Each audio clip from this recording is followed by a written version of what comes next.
Saint-Ardine Gachou, directeur général du cabinet Solutions Comptables. Aujourd'hui, nous allons un peu parler de la culture de la formation. Je parle de la formation dans le terme général. En fait, j'ai constaté que dans toute entreprise, dans toutes les entreprises dans lesquelles je pars travailler, et avec tous les stagiaires que je prends pour travailler, il y a quelque chose qui manque, quelque chose de crucial qui manque dans tout ce que les gens font.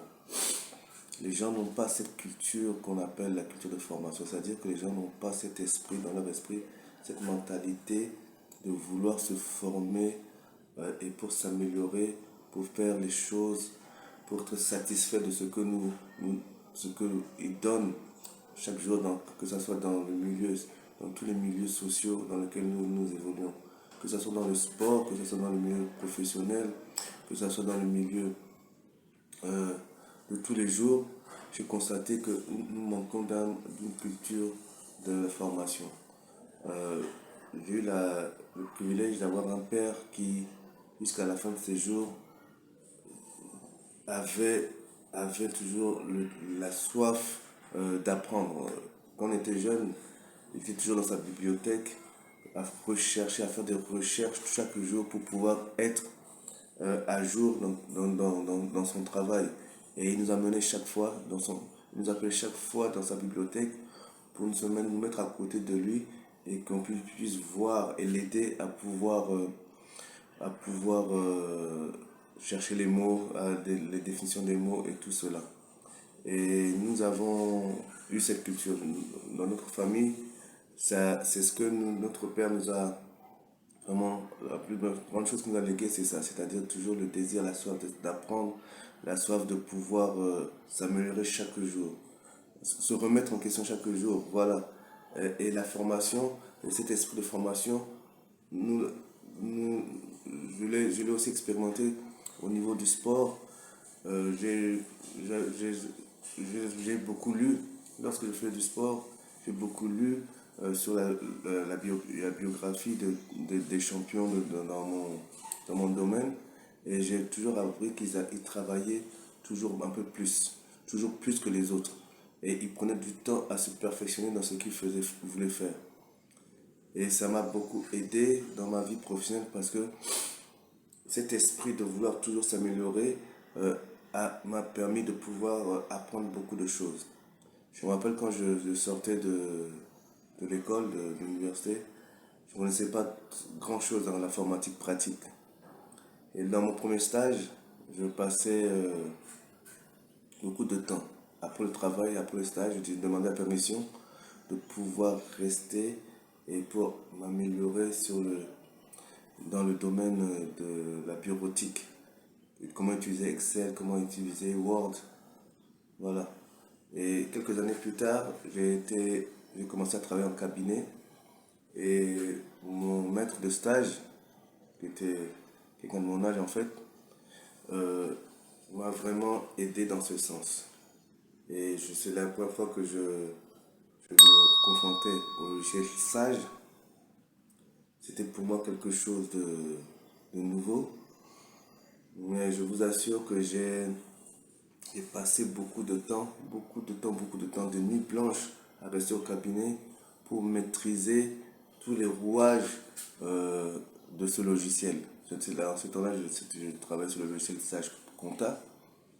Et je peux vous dire qu'aujourd'hui, jusqu'à aujourd'hui, ça fait plus de 20 ans, je ne manque pas de me recycler et rechercher des techniques pour m'améliorer dans l'utilisation. Parce que comme dans notre travail, nous, nous, nous aidons aussi les entreprises à bien paramétrer les logiciels, surtout le logiciel Sage.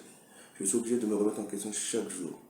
Et il y a peu de temps de cela, je parlais avec un partenaire avec qui je fais souvent, qui m'appelle souvent quand c'est un informaticien.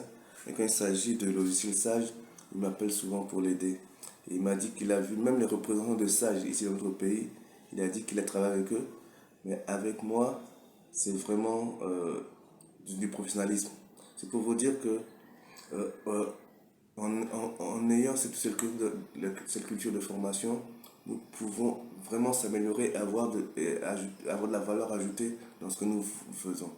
Malheureusement, quand je vais dans des entreprises, surtout, j'échange avec des comptables, j'échange avec des, des directeurs administratifs et financiers.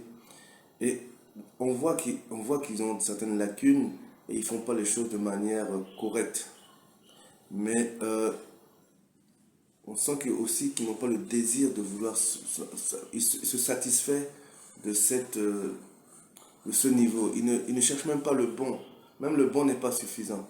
Le bon, c'est l'excellence qu'il faut viser. Il y a un adage qui dit que si tu vises la lune, tu vises la lune et quand si tu la rates, tu tomberas dans les étoiles. Nous cherchons à être. C'est vrai que la perfection n'existe pas, mais on cherche être perfection. La perfection dans notre domaine de travail, dans notre domaine d'activité, même quand on est dans le sport et on veut aller dans le haut niveau, il faut rechercher la perfection. En recherchant cette perfection, à se former, à rechercher, à bien faire les fondamentaux dans notre domaine de travail pour pouvoir s'améliorer. Et ça, on ne l'a pas. C'est rare, je vous dis pratiquement inexistant dans tous les échanges que j'ai, que ce soit avec les jeunes ou que ce soit avec mes collaborateurs dans les domaines professionnels, je ne vois pas ce désir. Et ce manque de désir se, se, se, se traduit dans leur réaction lorsque tu leur parles de formation. Quand tu parles de formation, ils banalisent la formation. Ils ne savent pas que la formation, c'est l'un des meilleurs investissements, c'est se former de manière personnelle. C'est se former. Il n'y a pas, à pouvoir marchander pour se former.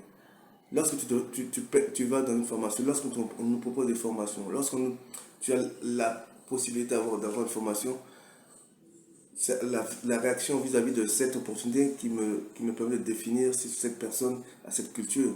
Parce que pour se former sur un truc, dans un domaine où demain tu pourras gagner 100 fois, 10 fois, 1000 fois plus que ce que tu investis et que tu hésites, ça pose vraiment, on se pose des questions. Qu'est-ce que tu cherches? Parce qu'aujourd'hui, les gens, ils sont dans un boulot, il reçoit son salaire à la fin du mois, c'est satisfaisant pour lui. Mais si tu vois plus haut, si tu as d'autres ambitions, si tu as des ambitions, si tu veux gravir les échelons, mais ça doit passer obligatoirement par la formation. Ça doit passer par l'amélioration. Il faut que tu puisses t'améliorer. Et ça coûte pas, ça n'a pas de prix. Si tu es dans un niveau où tu gagnes 150 000, mais par la formation, tu iras à 200, 300, 500 000. Tu vois, même si tu payes une formation à 1 million, admettons que tu payes une formation à 1 million, mais si ça te permet d'avoir un salaire de 500 000, en 12 mois, tu auras combien? Tu auras un retour sur investissement. Mais lorsqu'on on propose des formations, parce que ici, dans d'autres cieux, les formations coûtent très cher parce qu'ils savent que ce qu'ils apportent dans la vie de chacun.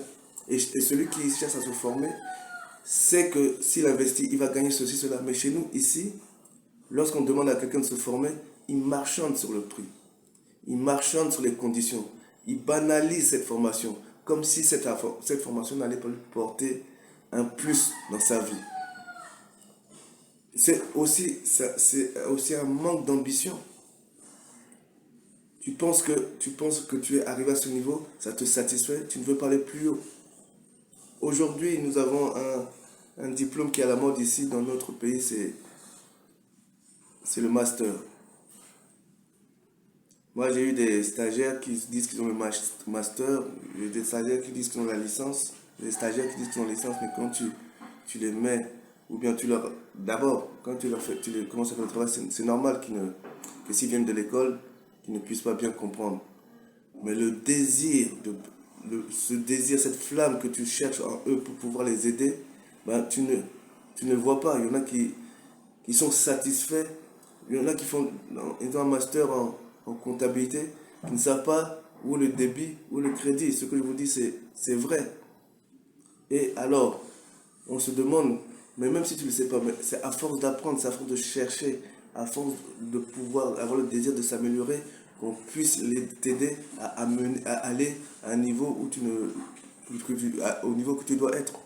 Malheureusement, même avec les professionnels, j'ai vu des professionnels dans la comptabilité de plus de 10 ans, 13 ans de travail, qui ne sait pas ce qu'est un avantage en nature, qui ne sait pas, qui ne recherche pas, qui ne se fait pas de mise à jour, qui ne se fait pas de veille pour savoir on a vu le loi 2017 qui a changé beaucoup de choses. Tu as fait 13 ans dans la comptabilité, tu ne sais même pas quels sont les changements majeurs que cette réforme a fait.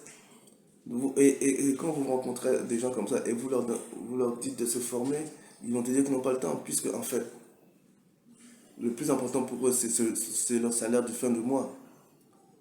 Le reste, ça n'a pas d'importance. Quel que soit ce qu'ils feront, le plus important, mais il faut aller au-delà de cela. Il faut satisfaire son désir d'apprendre, ce qui est en nous, ce besoin est en nous de pouvoir bien faire. Au-delà de pouvoir gagner de l'argent, quand tu sors le matin, tu reviens le soir, tu es satisfait que tu as appris quelque chose et tu as contribué à améliorer les choses. Et ça passe par la formation. Ça n'a pas de prix. Il faut que nous puissions intégrer dans notre mentalité cette culture de formation afin de pouvoir mieux entreprendre.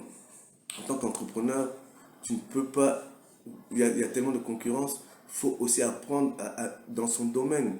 Dans son domaine, dans quel domaine tu entreprends, dans quel domaine évolue ton entreprise. Hein? Il faut rechercher, il faut apprendre à apprivoiser l'environnement, apprendre comment améliorer ses produits. Il faut toujours se perfectionner. Donc, cette culture, la culture de la formation est une chose très très importante afin de pouvoir s'améliorer dans notre entreprise, s'améliorer dans notre milieu de travail pour gravir les échelons, s'améliorer dans les domaines sportifs pour pouvoir atteindre le haut niveau et être parmi les meilleurs. Nous devons donner le meilleur de nous-mêmes. Nous devons donner le meilleur de nous-mêmes pour pouvoir atteindre. Il faut aussi qu'on se donne les moyens de pouvoir arriver à nos objectifs, à nos rêves, à nos désirs. Et cela, je vous le dis, il faut tout faire. Moi, quand je veux apprendre quelque chose, je ne lésine pas sur les moyens. Je mets tout ce qui est en œuvre pour apprendre cette chose. Je vous ai dit que j'ai fait des nuits blanches pour apprendre le logiciel Sage, pour apprendre le logiciel Sage Compta, le logiciel GSCOM, tout ça. J'ai investi de mon temps et de mon argent. Aujourd'hui, je m'investis. Il y a un moment, quand je suis revenu, je n'avais pas grand-chose sur VBA Excel. Je ne connaissais pas qu'un bonjour sur VBA Excel. Et alors, je me suis approché de certaines personnes qui ont fait informatique de gestion. Mais je me rendais compte que d'abord, ils avaient trop de caprices et ils voulaient aussi profiter pour prendre mes idées. J'ai pris 2 ans de ma vie à pouvoir apprendre VBA Excel au fur et à mesure à mon rythme. Aujourd'hui, je suis capable de faire ce que je ne pouvais pas faire il y a 2 ans. Je peux faire au moins une matrice. Je peux faire un prototype de ce que je veux de manière personnelle.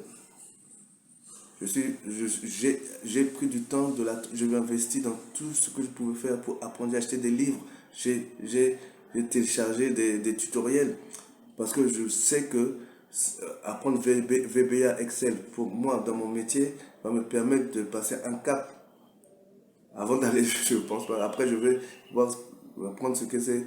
Je vais m'investir dans l'intelligence artificielle pour voir dans quelle mesure l'intelligence artificielle, le big data peut améliorer mes prestations de services. Tout cela, je le fais et je ne vois pas le prix. Non, comme il faut vous former. Moi, le conseil que je vous donne, c'est si vous devez vous former, formez-vous à fond. Prenez tous les moyens possibles pour vous former, pour être meilleur dans votre domaine. Merci.